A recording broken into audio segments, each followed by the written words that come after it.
পিঠা ডাল কঠিনে হ্যাঁ শালি মন্ডাই কইতে আর দে তোর মুখের মধ্যে ঠাইসা তো মোবাইল আগে নাতি দেখুন গাইলে গেল হালা মুছে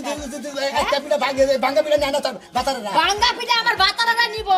আমি যদি নিয়ে যাই না আমি যদি চা বাইরে দেই তো আমার বাতারারা খাবো খাবি তো তোমার চেহারা দেখা খাবো যাচ্ছে না না তোর মুই তুই যদি রাস্তাটা যাবা নিয়ে আসে আমি তো 10-12 সেরা তোর মুইটাই থাকে তুই কি পিঠা বেসবা যাবি না আমি তো যাবো বাবা এই শালি বুদ্ধি কইলো আবার শালি শালি কাছে জামাইরে বাইতে জানি বইয়া থাকবা না তা হেই ভালো করছি এক সেকেন্ড বই হারবে না যে এই পিঠা নিয়ে যাবা বিকালে আবার বিজানি পিঠা নিয়ে যাবা যাও কয়টা টিস্যু দিছাও যে দিদি সেটা দিয়ে দেবো না যদি না হয় তাহলে কিনা নিবা এই কয়টা টিস্যু দিছাও একজনে 2-3টা করে টিস্যু নেয় হেইটা কিবা করব হ্যাঁ দুটি জায়গাটা টিস্যু চাইলেও দিবা না তোমার হাত করে থাকে হ্যাঁ তোমার হাত করে থাকে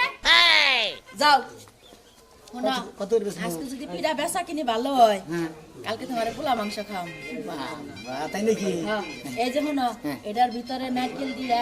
খেজুরা গুড় দিয়া পিঠা বানাইছি আচ্ছা তো একটা পিঠা 20 টাকা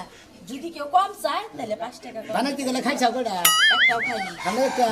বানাইতে গেলে খান লাগে না আগে মানে করে বেচা কিনি বলি তোমার কোন লাগবে না নটকা আমি জানি খালি আছে ওই নটকা না জানলে কি সংসার করে খাই হাতাছি বানার খালি পেছাল পারবো পিঠাগুনা শক্ত হয়ে গেলে কাছে দাঁত নাই হারা খাই আর বড় যাও খালি এসে না বানানোর আগে খাইয়া না